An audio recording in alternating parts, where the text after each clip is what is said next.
नमस्कार, मी उमेश घोगडे बखर लाईव्हमध्ये आपल्या सर्वांचं पुन्हा एकदा मनापासून स्वागत.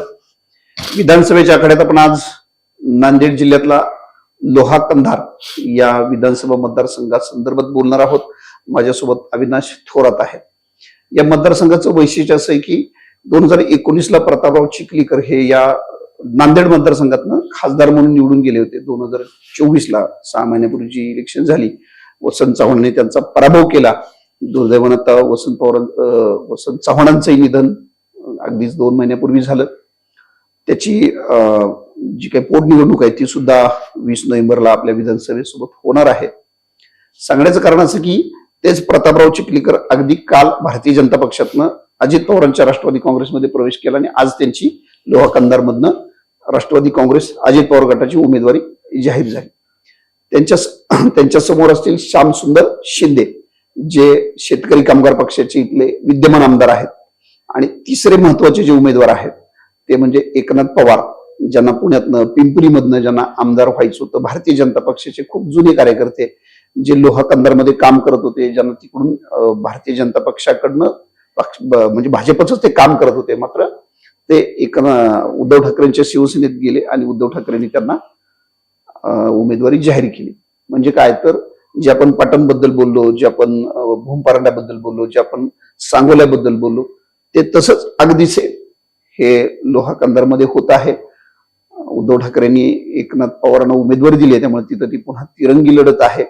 एका बाजूला शेकाप म्हणजे महाविकास आघाडीतल्या युतीचा उमेदवार आणि विद्यमान आमदार असताना उद्धव ठाकरेंनी पुन्हा तिथं स्वतःचा एक उमेदवार दिलेला आहे. त्यामुळे तिथं ती पुन्हा तिरंगी लढत होती आहे. तर एकूण या मतदारसंघात चित्रण आताची परिस्थिती आपण अविनाशजींकडनं समजून घेऊया. या मतदारसंघात म्हणजे सांगोल्याचं आपण परवा दिवशी बोललो होतो, तर त्याप्रमाणे या मतदारसंघात शेतकरी कामगार पक्षाची मोठी ताकद असताना उद्धव ठाकरे यांनी म्हणजे अत्यंत हट्टाने म्हणा, दुराग्रहाने म्हणा, इथून आपला उमेदवार दिलेला आहे. आणि याचा अर्थ मला असं वाटतं की राज्याच्या राजकारणातच उद्धव ठाकरेंना शेतकरी कामगार पक्ष स्वतःसोबत हवा की नको अशी एक शंका आहे. कारण शरद पवारांनी सातत्याने सांगितले की शेतकरी कामगार पक्ष आपल्यासोबत हवा. शरद पवार आतापर्यंत प्रत्येक मुलाखतीत म्हणतात की लोकसभा निवडणुकीच्या वेळेस या लोकांनी आपल्याला काही मागितलं नाही आणि आपल्याला मदत केली, तर त्यांना काहीतरी देणं हे आपलं कर्तव्य आहे. परंतु तरीही उद्धव ठाकरेंनी काही ते ऐकलं नाही आणि त्यांनी त्यांचा उमेदवार जाहीर केला. बरं, आता उमेदवार जाहीर केला तरी साधारणतः हा मतदारसंघ जो आहे, तर या मतदारसंघाचं एकंदर गणित पाहिलं, मतांचं समीकरण पाहिलं, तर त्या उमेदवार खरोखर तो निवडून येण्याची शक्यता मला असं वाटतं म्हणजे आपण आकडेवारीने बोलतो. म्हणजे आता शेवटी लोकांच्या मनात काय आहे कोणी सांगू शकत नाही. गेल्या वेळी श्यामसुंदर शिंदे इथून उभे होते आणि त्यावेळेस त्यांचा 62,000 मतांनी विजय झाला होता. आणि 2 नंबरला होते त्यावेळी वंचित बहुजन आघाडी, त्यांना 37,000 मतं मिळाली होती.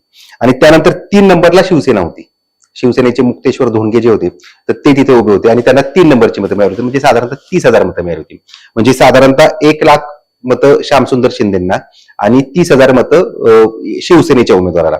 आता एकनाथ पवार हे साधारणतः 2022 पर्यंत पिंपरी चिंचवडमध्ये काम करत होते. टाटा एम्प्लॉईज युनियनचे सचिव होते, गटनेते पण झाले होते भाजपचे. आणि त्यानंतर ते जाऊन तिथे आता अशी कुठली क्रांती करणार आहेत की त्याच्यामुळे म्हणजे त्यांना तिथे उमेदवारी दिली. तर मला असं वाटतं की हा जो आहे की हा पुन्हा एकदा दुराग्रह आहे. आणि मगाशी आपण जेव्हा बोलत होतो त्यावेळेला उद्धव ठाकरेंचा अत्यंत दुराग्रह आहे.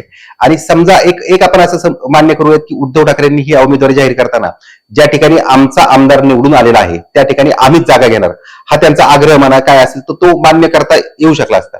परंतु ही जागा सरळ सरळ शेतकरी कामगार पक्षाची होती आणि शेतकरी कामगार पक्षाचे श्यामसुंदर शिंदे यांना उमेदवारी देणं म्हणजे आघाडीला त्यांनी ज्या पद्धतीने मदत केली होती, म्हणजे अक्षरशः श्यामसुंदर शिंदे यांच्या पत्नी आशाताई शिंदे आता तिथून त्याही इच्छुक आहेत. म्हणजे त्या दोघांपैकी एक जण आहे. तर लोकसभेच्या निवडणुकीला त्यांनी काँग्रेसचं काम केलं होतं. हा लोहा कंधार खरं तर आपण मग कालपासून जो मुद्दा मांडतोय, जो पाटणमध्ये आहे, भूमपरांडामध्ये आहे, सांगोल्यात आहे, खरं तर इथं तशी परिस्थिती नाहीये की त्यांचा कोणीतरी विद्यमान आमदार होता त्याला गद्दारांना पाडा म्हणायचं होतं किंवा शिवसेनेचा तिथला आमदार होता, अशी काहीच खरं इथं काहीच नाही. म्हणजे आता इथे मला असं वाटतं की लोहा कंधारमध्ये खऱ्या अर्थाने त्यांचा दुराग्रह जो म्हणता येईल तो आहे. आता एक माणूस कोणीतरी की जो पिंपरी चिंचवडमध्ये काम करतो तो जातो तिथं, आमदार होण्याची इच्छा सगळ्यांनाच असते, पण याचा अर्थ असा नव्हे की तिथला जो आपला आणि ज्या माणसाने काँग्रेस आघाडीला मदत केली म्हणजे विशेष म्हणजे ह्या आशाताई शिंदे ज्या आहेत तर त्या आशाताई शिंदे ह्या प्रताप पाटील चिखलीकरांच्या सख्या बहीण, आणि तरीही त्यांनी प्रताप पाटील चिखलीकरांच्या विरोधात मदत केली होती काँग्रेसला. तर याचा अर्थ ती त्यांना त्याची काहीच परतफेड मिळाली नाही. म्हणजे उद्धव ठाकरेंनी एका बाजूने मला असं वाटतं की शरद पवारांनाही तोंडावर पाडलं, काँग्रेसच्या नेत्यांनाही तोंडावर पाडलं, आणि आता ही म्हणजे कदाचित असा एक आता चर्चा सुरू झाली की कदाचित काही मतदारसंघात उद्धव ठाकरे आपला आग्रह मागे घेतील. परंतु मला असं वाटत नाही की, कारण त्यांनी सांगलीच्या बद्दल आपण पाहिलं होतं, खूप चर्चा झाली होती, पण उद्धव ठाकरे त्यांचा आग्रह काही मागे घेतला नव्हता. मला आपण बोलतोय खरं लोहा कंधार संदर्भात, पण उद्धव ठाकरेंची जी भूमिका आहे वेगवेगळ्या मतदारसंघाबद्दल आपण चर्चा करताना हाच मुद्दा पुन्हा पुन्हा येतोय. तर त्याच्या संदर्भात मी फक्त एक प्रश्न विचारतो. महाविकास आघाडीची जी काही एक फ्रेम आहे, त्यांनी जी काही महाविकास आघाडी म्हणून त्यांची जी काही भूमिका आहे, धोरण आहे, त्याच्या विपरीत म्हणजे काँग्रेस एका बाजूला, राष्ट्रवादी एका बाजूला, ते आघाडीचा जो काही धर्म म्हणतो तो पाळताना दिसत आहेत. पण उद्धव ठाकरेंच्या बाबतीत ते होताना दिसत नाही, आणि काँग्रेस आणि राष्ट्रवादी मात्र ते सहन करताना दिसतात. काँग्रेस आणि राष्ट्रवादी म्हणजे काँग्रेसने तर अद्याप उमेदवारी जाहीर केली नाही. साधारणतः पहिली गोष्ट अशी होती की जेव्हा महाविकास आघाडीमधील जागा वाटपाचा तेढा जोपर्यंत सुटत नाही तोपर्यंत उमेदवारी यादी जाहीर करणं हे नैतिकदृष्ट्या योग्य नाही. तर ती काँग्रेसने अजून केली नाही. शरद पवारांनी अगदी आता जाहीर केली, काल झाली म्हणजे अगदी उशिरा त्यांनी हे केली होती हे. पण उद्धव ठाकरेंनी सगळ्यात पहिल्यांदा ती यादी जाहीर केली, आणि विशेष म्हणजे ज्या जागांबद्दल वाद आहेत या जागा त्यांनी पहिल्या यादीत जाहीर करून टाकल्या. साधारणतः असं असतं की ज्या ठिकाणी काहीच वाद नाही, म्हणजे आता समजा मुंबईतल्या काही जागा आहेत, त्या मुंबईच्या जागा ह्या शिवसेनेला मिळणारे ते 100% आहेत, ती यादी जाहीर करून टाकल्याचं काही नाही. म्हणजे आता उदाहरणार्थ लोहा कंधार आहे, पाटण आहे, किंवा मागे ठेवायला होते, किंवा चर्चेचं काहीतरी एक दार आहे, ते दार ओपन ठेवायला होतं. पण उद्धव ठाकरे जाणीवपूर्वक मुद्दाम करतात असं वाटतं मला. असं एक ज्याला तुम्ही मगाशी दुराग्रह, हट्टाग्रह असा शब्द वापरला, तो त्या पद्धतीने करतात असं वाटतं. उद्धव ठाकरेंचं मला असं वाटतं की उद्धव ठाकरे आणि संजय राऊत, म्हणजे आता इथे लोहा कंधार बद्दल असं नाही म्हणता येणार किंवा अशी काही चर्चा नाही, परंतु संजय राऊत यांच्यावर थेट राहुल जगताप जे महाविकास आघाडीचे, त्यांनी असा आरोप केला की तिकीट विकलं यांनी, साजन पाचपुते यांना तिकीट विकलं. म्हणजे आता शिवसेनेच्या बद्दल जे आतापर्यंत म्हणजे लोक बोलतात की शिवसेनेबद्दल हे तिकीट विकला, हा शिवसेनेवर आरोप आधीपासून बोलतात अगदी, आणि त्यात फार म्हणजे ते चुकीचं आहे असं लोक आजपर्यंत तरी काही म्हणत नाहीत. की म्हणजे लोक म्हणतात नाही म्हणजे अनेकात आपल्याला जे अनेक आमदार भेटतात तर ते सांगतात की एवढे हे करावं लागलं, असं करावं लागलं आणि कसं करावं लागलं. तर त्याच्यामुळे मग इथे तो कदाचित हे नाही, परंतु जर अशा पद्धतीने जर समजा महाविकास आघाडीमध्ये किंवा आघाडी धर्म न पाळता अशा पद्धतीने जर तिकीट दिली जात असतील तर मला असं वाटतं की महाविकास आघाडीचं भवितव्य आत्ताच अवघड झालेलं आहे. त्यांना मुख्यमंत्री पदाचा चेहरा जाहीर केला नाही, त्याचा एक त्यांच्या मनात राग असावा, त्यांचा एकूण स्वभाव पाहता तो राग प्रचंड असेल. एक तर उपमुख्यमंत्री पदाचा चेहरा जाहीर केला नाही, दुसरी गोष्ट म्हणजे जागा वाटपामध्ये त्यांना पाहिजे त्या जागा ज्या हव्या होत्या तर त्या जागा दिल्या नाहीत. त्याच्यामुळे त्यांनी काय केलं की अशा जागा त्यांनी हे केल्या.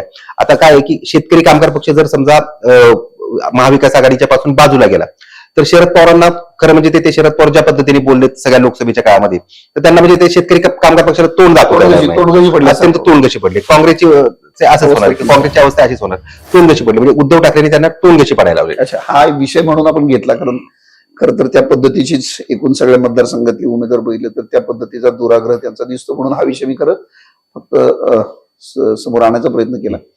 हा जो मतदारसंघ आहे लोहा कंधार, याची एकूण थोडीशी आपण लोहा आणि कंधार म्हणतो दोन तालुक्यांची एकूण साधारण रचना, तिथली एकूण सामाजिक परिस्थिती आणि मतदारांची संख्या याच्याबद्दल काय सांगता येईल? साधारणतः 3.5 लाख इथली मतदारसंख्या आहे. पण फक्त एकच आहे की हा जरी नांदेड जिल्ह्यात असला, म्हणजे लोहा तालुका आणि कंधार तालुका नांदेड जिल्ह्यात असला तरी हा मतदारसंघ लातूरला जोडलेला आहे, लातूर लोकसभा मतदारसंघात येतो.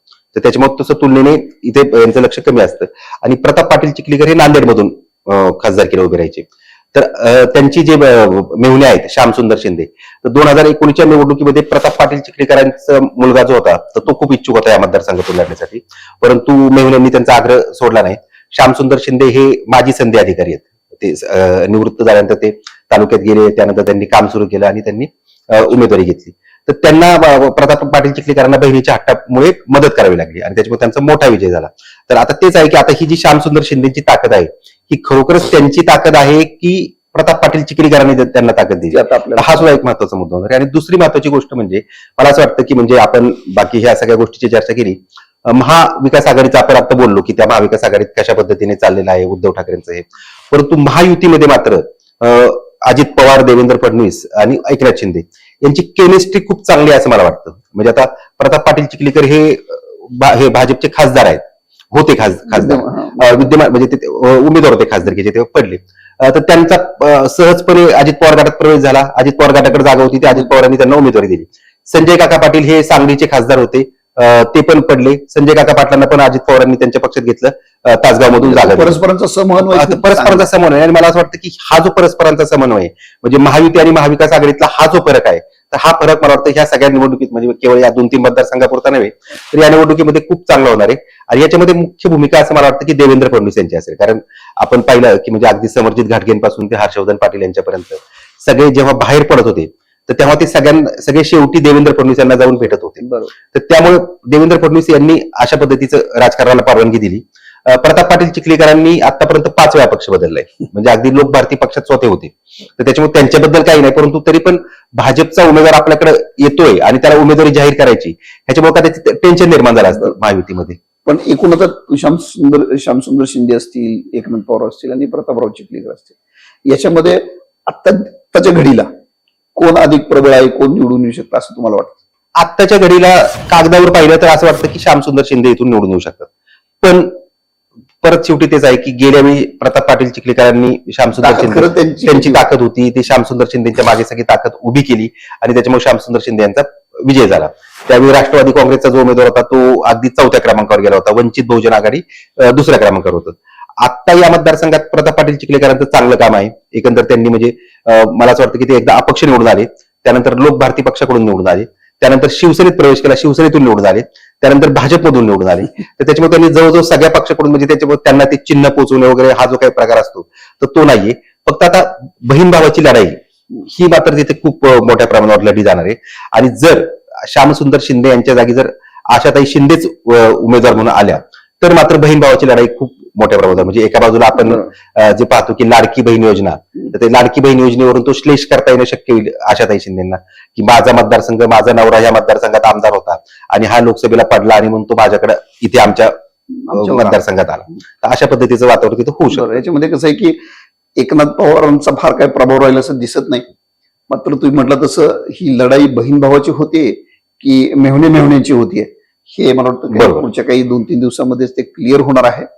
आपण या मतदारसंघाचा आढावा घ्यायचा प्रयत्न केला. या मतदारसंघाच्या आढाव्यामध्ये आपण इथं थांबूया. पुन्हा भेटू उद्या नव्या मतदारसंघासह. तोपर्यंत धन्यवाद.